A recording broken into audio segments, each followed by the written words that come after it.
तुमचा विश्वास, आमची बातमी।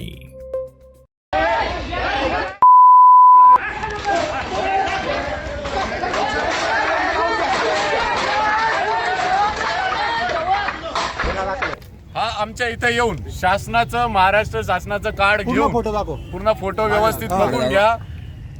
आणि हा व्यक्ती त्याला झूम करा। हा व्यक्ती इथे पैसे वाटप करत असताना आमच्या कार्यकर्त्यांनी याला पावत्या सगट पकडलेला आहे, पैसे पण, आणि याचे फोन चेक केले असता याच्या फोन मध्ये महापालिका निवडणूक मतदानाच्या दिवशी नाशिकमध्ये एका मागोमाग एक गंभीर प्रकार समोर येत आहेत। देवळालीपासून ते प्रभाग क्रमांक 21 पर्यंत राजकीय वातावरण चांगलंच तापलंय। नाशिकच्या देवळाली गावातील मतदान केंद्रावर गोंधळ झाल्याची घटना समोर आली आहे। शासकीय कर्मचारी पैसे वाटप करत असल्याचा आरोप शिंदेच्या शिवसेनेतील कार्यकर्त्यांनी केलाय। या आरोपानंतर संतप्त झालेल्या शिवसेना कार्यकर्त्यांनी संबंधित व्यक्तीला मारहाण केल्याचा प्रकार घडलाय। घटनास्थळी तात्काळ पोहोचलेल्या नाशिक पोलिसांनी संबंधित व्यक्तीला ताब्यात घेतलंय, तर पुढील चौकशी सुरू आहे।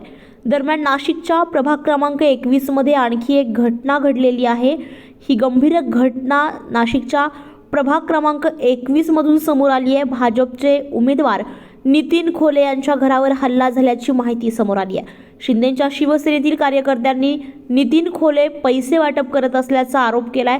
यावरून भाजप आणि शिंदेच्या शिवसेनेचे पदाधिकारी एकमेकांसमोर भिडल्याचं चित्र पाहायला मिळालंय। या दोन्ही घटनांमुळे नाशिकमध्ये शिंदेची शिवसेना आणि भाजप यांच्यातील तणाव उघडपणे समोर आलाय। मतदानाच्या दिवशीच दोन वेगवेगळ्या ठिकाणी पैसे वाटपाचे आरोप, मारहाण आणि हल्ल्यांच्या घटना घडल्यानं निवडणूक प्रक्रियेवर प्रश्नचिन्ह उपस्थित केलं जात आहे। दोन्ही प्रकरणांमध्ये पोलिसांकडून तपास सुरू असून परिस्थिती नियंत्रणात ठेवण्यासाठी अतिरिक्त पोलीस बंदोबस्त तैनात करण्यात आलाय।